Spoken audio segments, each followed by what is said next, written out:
नमस्कार दोस्तों। हमारे देश में समय समय पर हमारे मूल निवासी आदिवासी, जिसे शूद्र वर्ण कहा जाता है, उसमें भी ऐसे ऐसे क्रांतिकारी महान योद्धा पैदा हुए जिन्होंने अपने देश की रक्षा के लिए, देश की सुरक्षा के लिए न केवल स्वतंत्रता संग्राम में हिस्सा लिया बढ़ चढ़कर और अपने प्राणों का उत्सर्ग किया, बलिदान किया, लेकिन दुर्भाग्य की बात यह है कि हमारे जातिवादी मानसिकता के इतिहासकारों ने उनको इतिहास में कभी कोई स्थान नहीं दिया, और दिया भी तो उनको सबसे निचले पायदान पर रखा। तो दोस्तों, लेकिन जब हम पढ़ लिख गए तो हमारे खोजी इतिहासकारों ने इन लोगों को ढूंढ निकाला, इन बहादुर योद्धाओं को ढूंढ निकाला और उनको सम्मान जो मिलना चाहिए था वो दिलाने का उन्होंने भरसक प्रयास किया।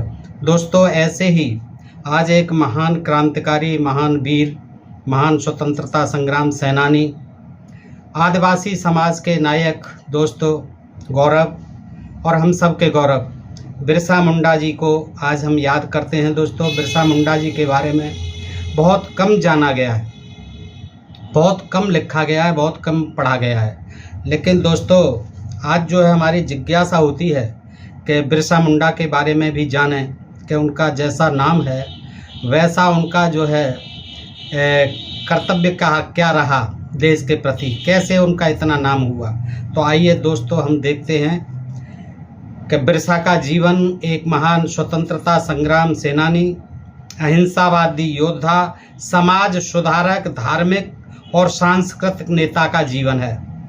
बिरसा ने मुंडा और उरांव जनजातियों का एकीकरण करके, उरांव और मुंडा जनजातियों का एकीकरण कर गोरी सरकार यानी अंग्रेज सरकार के विरुद्ध उल गुलान यानी क्रांति का बिगुल बजाकर आदिवासी जातियों का मार्ग प्रदर्शन किया था। अंग्रेजों के छक्के छुड़ा दिए थे दोस्तों। केवल अपने तीर कमान और जो हथियार थे वहीं के लोहे के कुछ फरसे वाले वगैरह, उन्हीं से इन्होंने नाकों चने चब्बा दिए थे। अंग्रेजों को छोड़ छोड़ करके भागना पड़ा था इनका इलाका तो झारखंड प्रदेश के ये कहाँ पैदा हुए दोस्तों हमारे बिरसा मुंडा जी के झारखंड प्रदेश के वैभव संपन्न रांची जिले के तमाड़ थानांतर्गत चलकद ग्राम में 1810 ईस्वी को 15 नवंबर की रात सुगना कर्मी दंपत्ति की झोंपड़ी में बिरसा का जन्म हुआ। अब झोंपड़ी में जन्म होना तो स्वाभाविक है दोस्तों, आदिवासियों के पास आज भी झोंपड़ियाँ ही हैं रहने के लिए। जंगल के निवासी हैं बेचारे, अपना टाइम पास करते हैं। आदिवासियों की स्थिति, जबकि ये मूल निवासी हैं, आज भी उनकी स्थिति में कोई सुधार नहीं है और कोई सरकार उनकी स्थिति पर ध्यान नहीं देती है, बदहाली पर ध्यान नहीं देती है दोस्तों। और उनके आए दिन ज़मीन जायदाद के झगड़े होते रहते हैं। मणिपुर में भी इसी तरह का एक झगड़ा चल रहा है दोस्तों, आज भी 3 महीने से। तो इनकी इनको विस्थापित किया जा रहा है। तमाम कंपनियां इनको विस्थापित कर रही हैं सरकार के सहारे पर। इनकी ज़मीनों को खाली कराया जा रहा है। तो दोस्तों, आदिवासियों की हालत आज भी ख़राब है, जबकि इस देश के मूल निवासी थे। और बिरसा मुंडा जी इसी समाज में पैदा हुए एक महानायक थे दोस्तों। तो क्या हुआ कि 1810 ईस्वी को 15 नवंबर की रात को सुगना कर्मी दंपत्ति की झोंपड़ी में बिरसा का जन्म हुआ। बृहस्पतिवार को ये पैदा हुए थे और ऐसे ही नाम रख दिए जाते थे कि बृहस्पति को पैदा हुए तो उनको बृहस्पति या बिरसा नाम से जाना जाने लगा। मंगल को पैदा हो गया, उसका नाम मंगली रख दिया, मंगली रख दिया, मंगा रख दिया, कुछ ऐसे नाम बुद्ध को बुद्धा रख दिया, बुद्धू रख दिया, ऐसे ही नाम होते थे। और आज भी यही परंपरा चली आ रही है, क्योंकि इन लोगों में आज भी शिक्षा का अभाव है।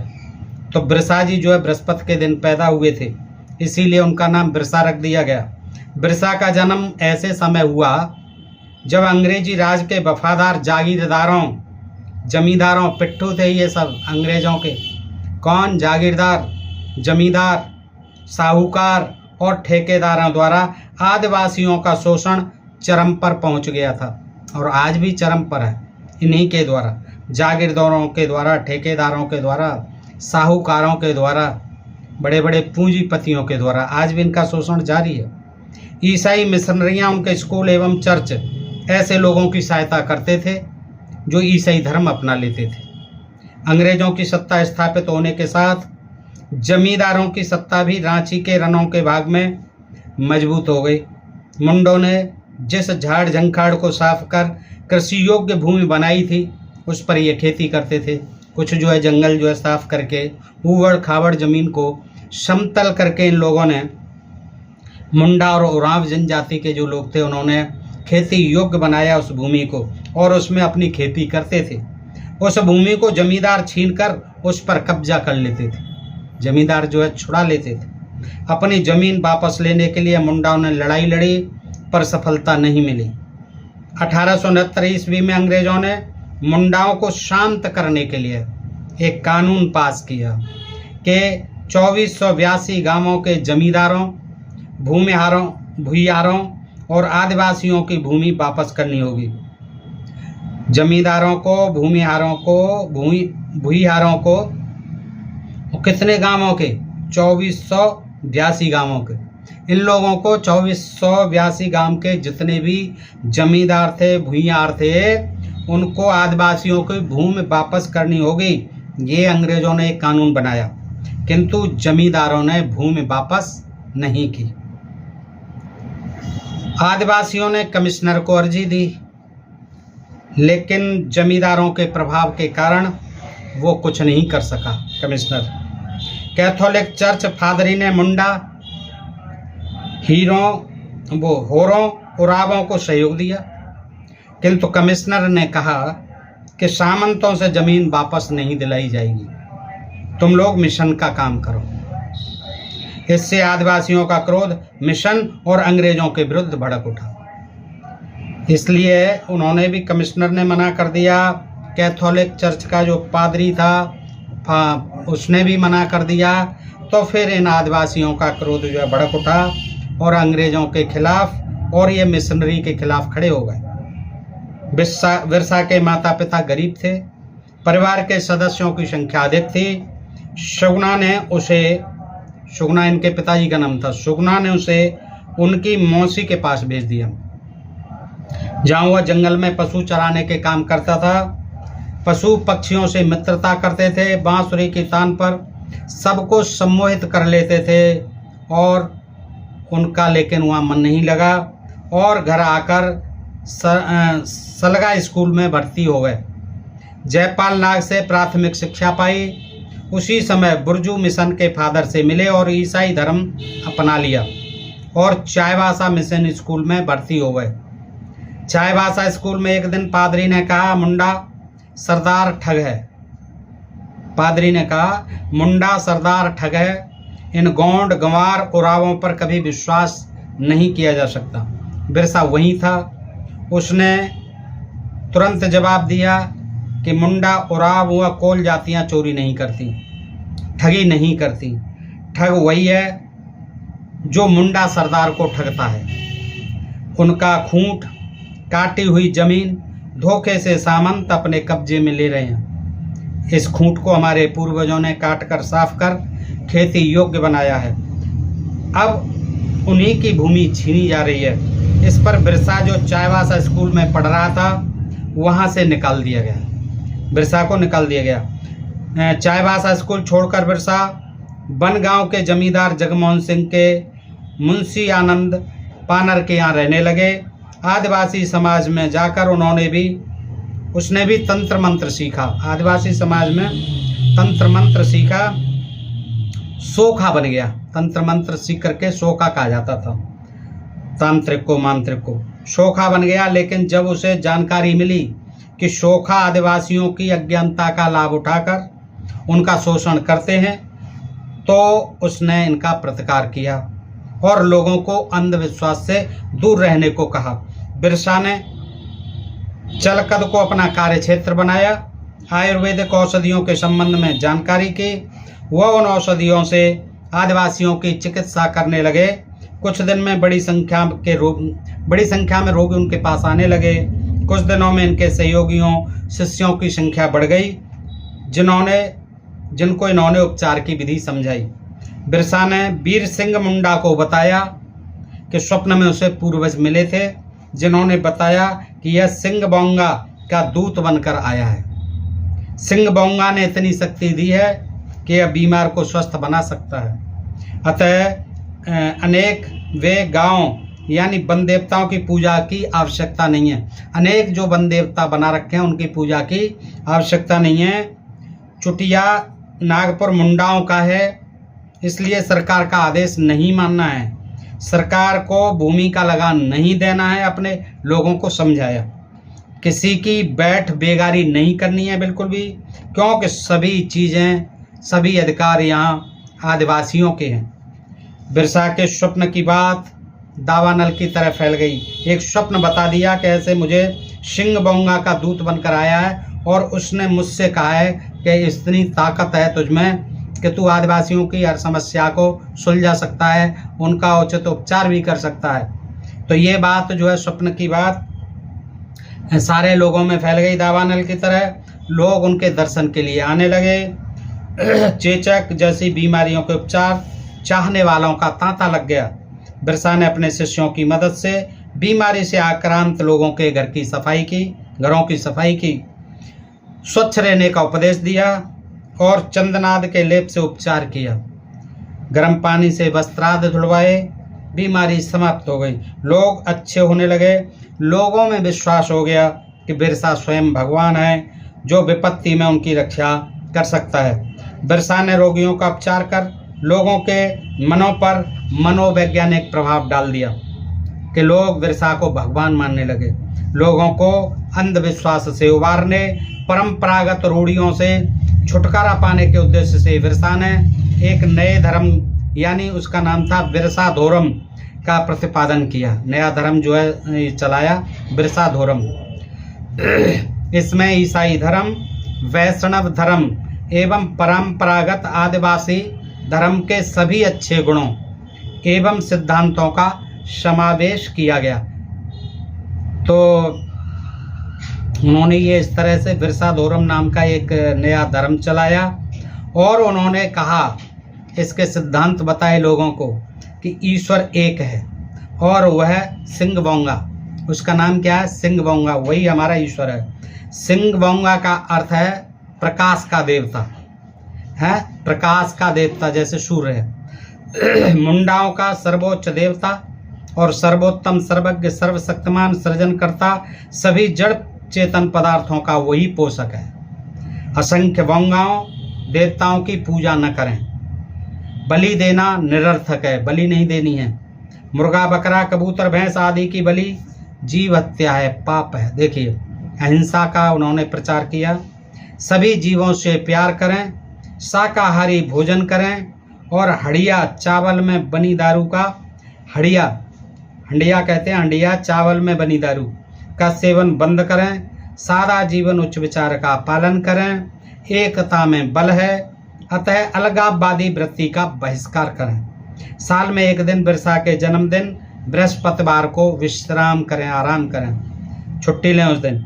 दूसरों के प्रति सहानुभूति, सदा सत्य बोलना बिरसा के मुख्य सिद्धांत थे। सदा सत्य बोलो, दूसरों के प्रति प्यार रखो, सहानुभूति रखो, सदा सत्य बोलो, जीवों की हिंसा मत करो, कोई बलि मत दो, तमाम देवताओं की जगह एक सिंह बोंगा को मानो और मुर्गा, बकरा, कबूतर, भैंस आदि की बलि मत दीजिए, जो कि ये प्रचलित थी वहाँ आदिवासियों में और कहीं कहीं आज भी प्रचलित है। और ये जो है हंडिया पीते हैं, चावल से बनी हुई मदिरा आज भी पीते हैं। तो इसका उन्होंने जो है जोरदारी से खंडन किया और कहा कि इन चीज़ों का सेवन बिल्कुल बंद कर दीजिए।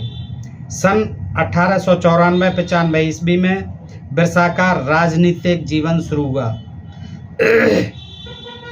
अक्टूबर 1894 ईस्वी को चक्रधरपुर थाना के निरीक्षक ने प्रतिवेदन दिया कि बिरसा बहुत से रैयतों को वन संबंधी बकाये की माफ़ी का आवेदन पत्र देने चाईबासा लाया था। तमाड़ थाना ने 10 अक्टूबर 1895 ईस्वी को रिपोर्ट भेजी कि एक मुंडा ने अपने को भगवान का दूत होने का ऐलान किया है और अपने चमत्कार से बहुत से लोगों को अपना अनुयायी बना लिया है। ये जो है तमाड़ थाना है, उसने 10 अक्टूबर 1895 को रिपोर्ट भेजी कि एक मुंडा जो है अपने को भगवान का दूत बताता है और अपने बहुत से चमत्कार से लोगों को अपना अनुयायी बनाता है। ईसाई धर्म प्रचारकों ने भी लोहरदगा के उपायुक्त को, कमिश्नर को, असिस्टेंट कमिश्नर को सूचित किया कि लोग खेतीबाड़ी का काम छोड़कर बिरसा का दर्शन करने जाते हैं। सितंबर 1895 ईस्वी में रिपोर्ट आई कि बिरसा ने जल प्रलय होने की घोषणा की है, मुंडा राज की घोषणा की है, जल प्रलय की घोषणा की है, मुंडा राज की घोषणा की है और भविष्यवाणी की है कि यदि सरकार ने उसका विरोध किया तब उनकी बंदूकें लकड़ी की बन जाएंगी, बंदूकें लकड़ी की हो जाएंगी और गोलियां पानी में बदल जाएंगी। बेगारी का विरोध करने का भी उसने ऐलान किया है। सब प्रतिवेदनों और सूचनाओं पर सरकार चिंतित हो गई। लोहरदगा के उपायुक्त lieutenant colonel A Evans Gordon ने जिला पुलिस अधीक्षक नियर्स को भारतीय दंड संहिता की धारा 353, 505 के अंतर्गत बिरसा को गिरफ्तार करने का आदेश दिया। सरकार ने बिरसा के कार्यों को राज विद्रोह माना। बनगांव के जमींदार जगमोहन सिंह तथा पुलिस की मदद से आरक्षी अधीक्षक ने बिरसा को उनके घर से 26 अगस्त 1895 ईस्वी को रात को गिरफ्तार कर लिया। उसके मुंह में कपड़ा ठूंस दिया गया, हाथ में हथकड़ी लगाई गई। इसकी सूचना चारों ओर फैल गई। जब एसपी बिरसा को लेकर बनगांव पहुंचा तब तक बिरसा के अनुयायियों ने बहुत बड़ी संख्या में डाक बंगले को घेर लिया। स्थिति बिगड़ते देखकर एसपी ने उपायुक्त से और पुलिस बल की मांग की कि और पुलिस बल भेजिए, स्थिति बहुत खराब है। चारों तरफ से आदिवासी इकट्ठे हो गए। कुछ और बिरसाइत गिरफ्तार किए गए। बिरसा ने अपने लोगों को शांत रहने और अपने अपने घरों को जाने का अनुरोध किया। अपने भगवान की बात मानकर वे लौट गए। बिरसा और उनके अनुयायियों पर रांची में मुकदमा चलाया गया। उन्हें 2 वर्षों का कारावास और 50 रुपए की सजा हुई। सबको हजारीबाग केंद्रीय कारागार में भेज दिया गया। बिरसा के अनुयायियों का अपने नेता पर पूर्ण विश्वास था। इत्तेफाक से बिरसा के कारागार में जाते हुए कारागार की एक दीवार गिर गई। जैसे ही कारागार में पहुंचे, कारागार की एक दीवार गिर गई। इससे उनका विश्वास दृढ़ हो गया कि हमारे भगवान हैं ये बिरसा जी। लोग समझते थे कि बिरसा आंदोलन समाप्त हो गया, किंतु बिरसाइयत संगठित हो रहे थे। उपराज्यपाल ने टिप्पणी की कि उपद्रव शांत तो हो गया, किंतु प्रशासन बारूद के ढेर पर बैठा है। 1897 ईस्वी में लंदन में रानी विक्टोरिया की हीरक जयंती मनाई जा रही थी। इस अवसर पर सभी बंदियों को मुक्त कर दिया गया। बिरसा भी अपने अनुयायियों के साथ मुक्त हुए।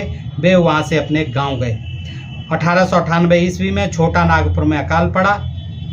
उसके साथ ही चेचक और हैजे की बीमारियों का प्रकोप हुआ। बिरसा ने अपने अनुयायियों को गांवों में लोगों की सहायता के लिए भेजा। सफाई और जड़ी बूटियों से लोगों को लाभ हुआ। लोग बिरसा को भगवान मानने लगे। बिरसा के धर्म प्रचारक रात में संगोष्ठी करते थे।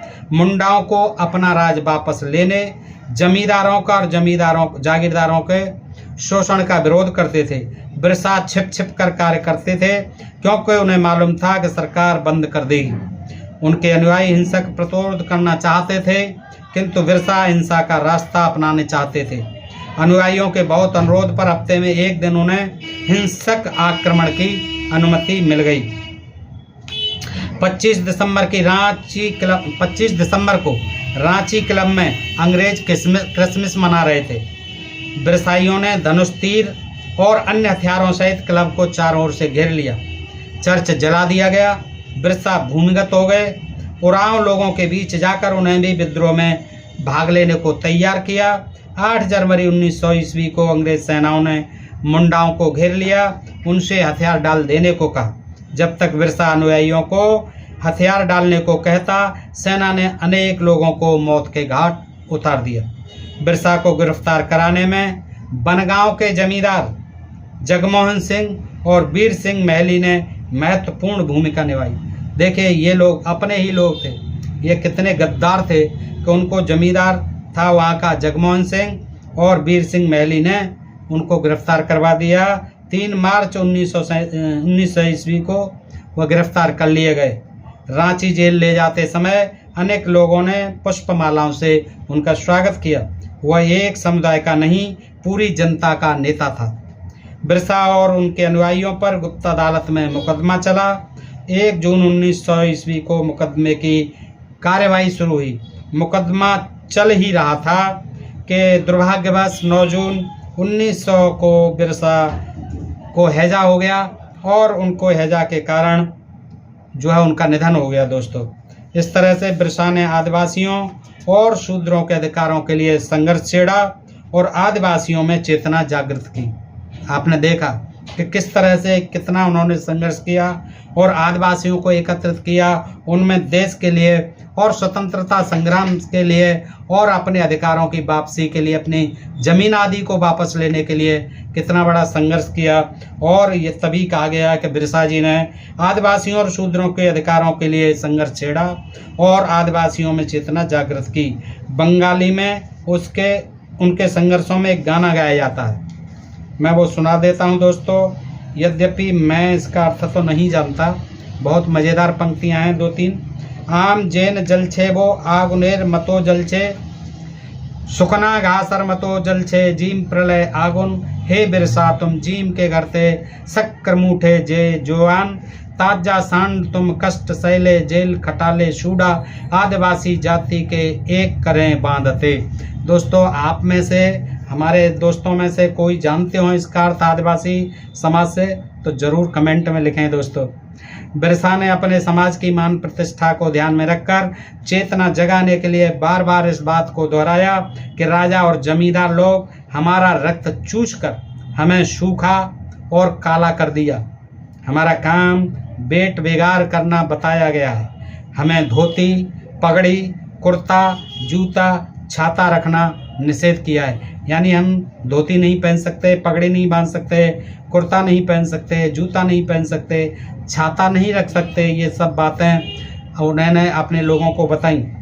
यह केवल इसलिए कि राजा जमींदार लोगों के फेंके हुए कपड़े, झूठा खाना खाकर हम किसी तरह जीते रहें और बेट बेगारी करते रहें। क्योंकि ये इसलिए रोक लगाई गई, ये शास्त्रों के अनुसार मनुस्मृति आदि में भी लिखा गया, ताकि हम लोग जो है इनके मोहताज बने रहें, इन पर आश्रित बने रहें और इनका झूठा फेंका हुआ खाना खाकर हम किसी तरह जीवन जीते रहें और इनकी बेगारी करते रहें। अगर हमारे पास अच्छा कपड़ा, खाना, घर संपदा हो जाएगी दोस्तों, ये बड़े काम की बातें हैं। और उनके देखिए कितने ओजस्वी और क्रांतिकारी विचार थे।